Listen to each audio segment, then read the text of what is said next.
Few things in the world can be crueler than kind words, than the presumption of understanding. All will be well. Fret not, 'tis passing weariness. I'm always willing to listen. The empty platitudes echoed in his mind, polite dismissals wielded to render feelings insignificant, smoothing over jagged grief, paring away thorns of anger until what remained could be molded into a socially acceptable shape. Sometimes he would resist, bristling at sympathetic colleagues, claw at their consoling hands as they urged him to bury his demons. But they would only look down at him, pity plain in their eyes. Tell them what they want to hear. And every time he was accepted once more, and the sacred pretense of harmony restored. But this time I am surely beyond acceptance. Hermes stood in the prime artifice, high in the skies of Kitsis Hyperborea. From the lower levels, the emergency announcement echoed faintly. "Dangerous creations may be on the loose," droned the pre-recorded voice, and the facility had been placed in a state of alert. A field of dampening magic hung over its dimensionally interconnected spaces, suppressing the abilities of all present save for authorized staff. All this chaos at my whim. With a hand greatly enlarged by his transformation, Hermes reached out to the facility's Ethernet. He commanded more enclosures be thrown open, and images etched in light confirmed the result. The specimens thus released would fall upon his pursuers, whose priority was not their well-being. In their haste, they would slaughter rather than subdue, and the blood of those innocent creatures would be on his hands. The choice is mine, and mine alone, and so too the blame. His heart wrenched with shame, but disadvantaged as he was in both strength and numbers, he had precious few options. Never before had he offered violent resistance to anyone, and merely anyone his pursuers were not. When man is likened to the lifeblood of the star, it is not for the role he plays in nurturing it. In this collective duty, all must flow in a single direction, and disagreements seldom depart the realm of civilized debate. Hermes was not given to asserting his beliefs, but he was about to do so with force, and the prospect filled him with an indescribable dread. The intruders were pressing ever nearer, leaving a trail of death in their wake.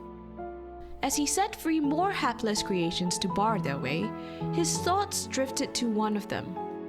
Azem's familiar, or so it had been initially claimed. In truth, she was a traveler from the future, from a time long after civilization as Hermes knew it had ended. A person who, despite turning the Alpis flower a sorrowful hue, could continue to smile. What Hermes had glimpsed in her gentle countenance was neither kindness nor forbearance, but strength. And that strength had allowed her to overcome innumerable hardships. I must be strong too. I will be. He would confront and accept these feelings, even should they break him. Even should they drive him to do the unthinkable. No matter what, Meteon, I will not turn away from the answer. He looked to his beloved creation, whose gaze took in everything and nothing, forever changed by the knowledge. He tried to take solace from the fact that she heeded his request to wait, which suggested that her shared consciousness had stabilized. According to Meteon's report, there was little joy to be found in the distant stars. Assuming there were beings out there who could share what gave their lives meaning, he feared the answer would be too bitter for his fellow men to swallow. That was why he needed time, the time to come to terms with the truth alone, his thoughts unclouded by well-meaning debate or pragmatic concerns for future implications. With a heavy heart, Hermes opened a higher clearance enclosure and unleashed the fearsome Ladon Lord in concept review. The creation was his last chance. If it failed to hold off his pursuers, he would have no choice but to confront them himself. There could be no justifying the crime, no turning back. So be it. Better to be seen as an aberration than abide in the fiction for their sake. I sent you unto the stars. I won't let your efforts be in vain." Hermes knelt low before Meteion, but in his transformed state, he towered over her still. With enormous hands made to tame unruly beasts, the gentlest touch could nevertheless do harm. And so he gazed into her eyes, the same striking blue as her wings, and recalled the days that had led them to this reckoning. Hermes blinked as the blurry images became the room at Anagnosis. "How long have I been asleep?" He set himself up on the sofa and was still trying to shake off the haze when Yunthe walked in. With a pointed sigh, she explained how they had found Hermes collapsed in a corner of the garden and subsequently borne him here. He shrunk in embarrassment as the memories came flooding back. "Forgive me, I may have been neglecting to take adequate rest. It's just, I'm so close now. I almost have the concept." Many years had passed since Hermes first conceived of a star-faring creation, and Entalaki possessed a free will. Due to an utter lack of precedent, however, satisfying the design criteria was a challenge indeed. Drawing upon the power of Dynamis, it needed to be able to traverse the vast emptiness swiftly, and then to locate and communicate with other intelligent lifeforms. In pursuit of his vision, Hermes had experienced countless cycles of excitement and disappointment, but at long last the solution had begun to take shape. Smiling wryly, Yunthe held out a basket of fruit, her not-so-subtle reminder of life's necessities. "Does this mean you finally managed to settle on an appearance?" Hermes's hand halted halfway to the profit basket. Unlike men, who were expected to conform to established fashions, it was believed that other living beings should look unique, add color to the star. Alas, while some, such as the incumbent La Habrea, the foremost authority in the field of phantom creation, could produce beauteous concepts at will, Hermes was consistently at a loss. Aesthetics were never my forte. "Its form should be as simple as its nature is complex," he began. "Birds I know well, of course, and their attributes would suit the abilities it will have. But to facilitate communication with other sentient beings, it should also have the features of a man." "That's all well and good for a guiding principle, but what about the details? Its physical characteristics, personality, and so on and so forth?" Hermes hadn't considered such things, hoping in vain that his subconscious would fill in the blanks. Since there was no way of knowing what qualities other lifeforms would favor, he could rely only on his own sensibilities. Furrowing his brow, he began rummaging through the cluttered chambers of his mind in search of potential inspiration. The invisible spark of Dynamis, the universe and the stars, birds soaring in the sky.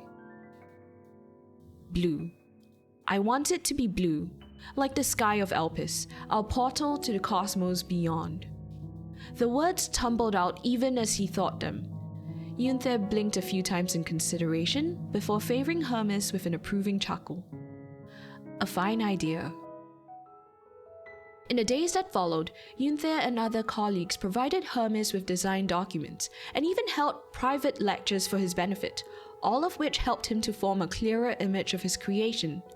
As was his wont, it took him more time to settle on its appearance than its more practical aspects, but at long last he succeeded in finalizing the concept.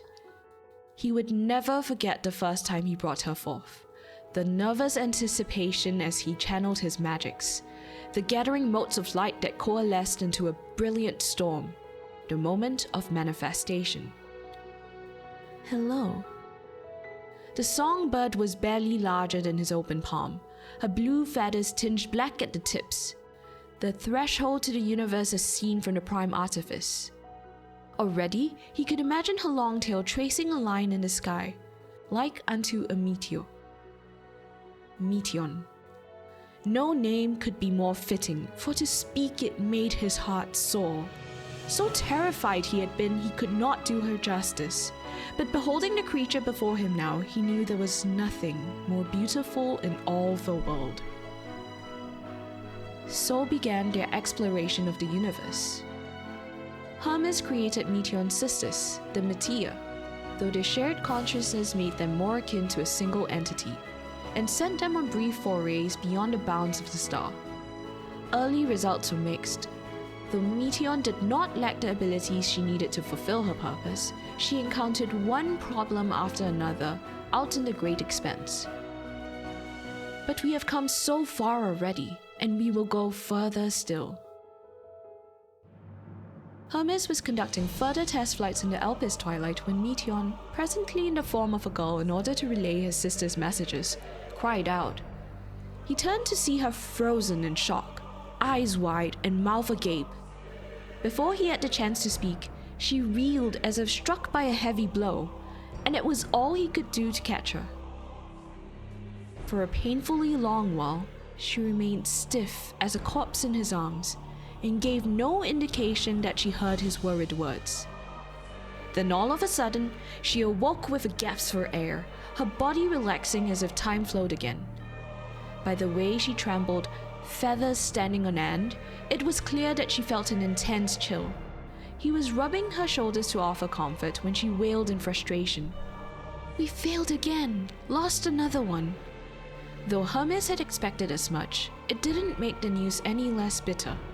As he struggled to console her, Meteion rose to her feet and dutifully delivered the report in her halting voice.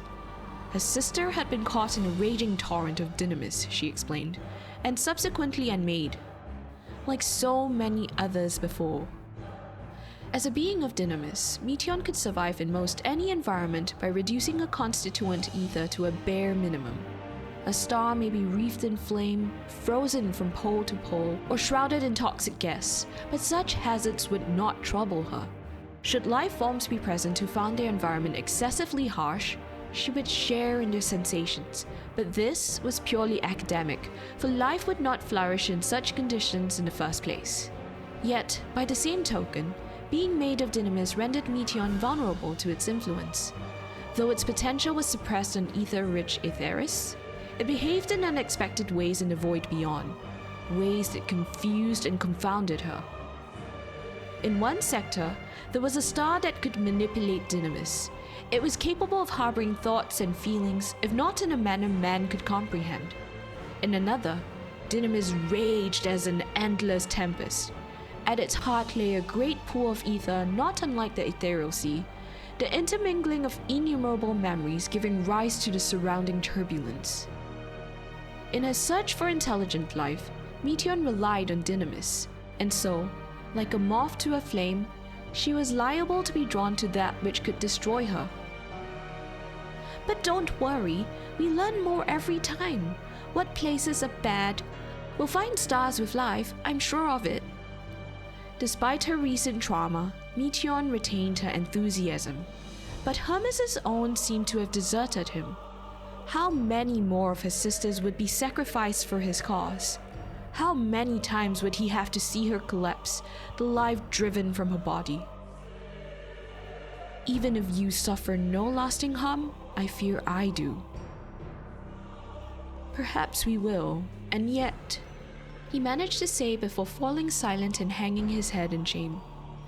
He sighed and opened his eyes, only to see a pair of inquisitive blue ones peering up into his own. Scolding himself for failing to control his emotions, he took a deep breath to regain his composure, and felt a tiny hand on his head. Meteion was stroking his hair, the motions exaggerated and awkward. "Have faith, Hermes. We'll get answers. Then everyone will be happy. You, me, everyone." The stroking continued for a good while before she withdrew her hand, leaving his dark hair an unkempt mess, and his soul somehow comforted. Hermes looked at her and smiled, and she returned the favor, giggling in her endearing way. "You're right, Meteion. We will find the answers in the distant stars, and then we will bring change to our own."